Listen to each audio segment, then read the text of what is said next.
خوش رہنے کا سب سے اچھا اصول یہ بھی ہے کہ جہاں لگے کہ آپ کی جگہ نہیں، وہاں خاموشی سے خود کو الگ کر لو۔ کتنے تعجب کی بات ہے، جب کہیں وفاداری کا ذکر ہوتا ہے تو ہم انسان کتوں کی مثال دیتے ہیں۔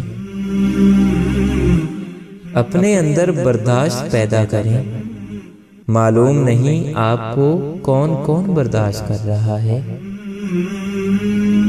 پتہ ہے سب سے زیادہ تکلیف دہ کیا ہوتا ہے؟ مانوس لہجوں کا بدل جانا، جانی پہچانی نگاہوں کا پھر جانا، اپنائیت کو اجنبیت کا سفر طے کرتے دیکھنا۔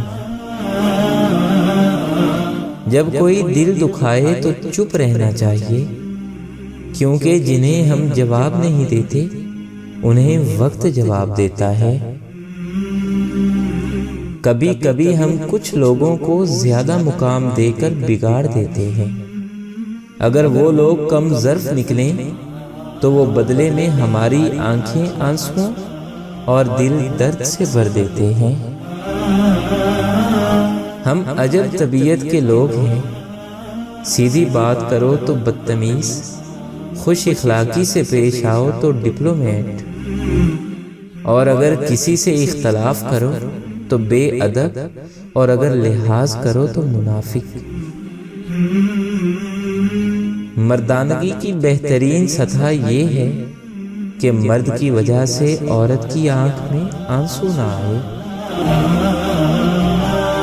ہم نفرتوں کے اس قدر عادی ہو چکے ہیں کہ محبتیں بانٹنے والے کو بھی شک کی نگاہ سے دیکھتے ہیں۔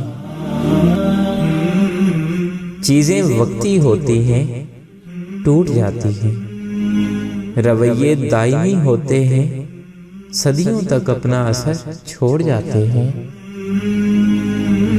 سچ کے راستے پہ چلنے کا یہ فائدہ ہوا کہ راستے میں کہیں بھیڑ نہ تھی۔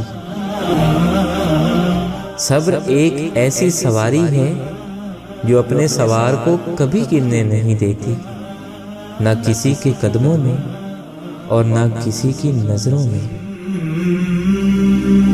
اپنی زندگی کی کتاب کچھ خاص لوگوں کے سامنے کھولیں، کیونکہ چند لوگ ہی اس کے باب سمجھ سکتے ہیں، باقی بس جاننے کا تجسس رکھتے ہیں۔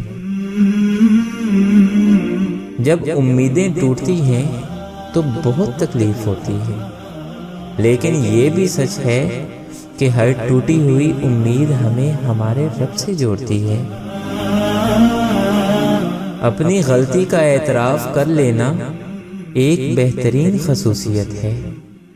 اس سے نفس میں عاجزی پروان چڑھتی ہے اور تکبر کمزور ہوتا ہے۔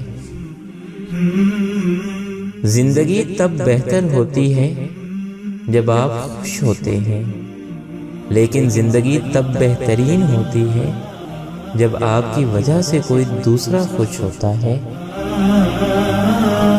رشتہ جتایا نہیں جاتا، نبھایا جاتا ہے، پھر چاہے دور ہو یا پاس۔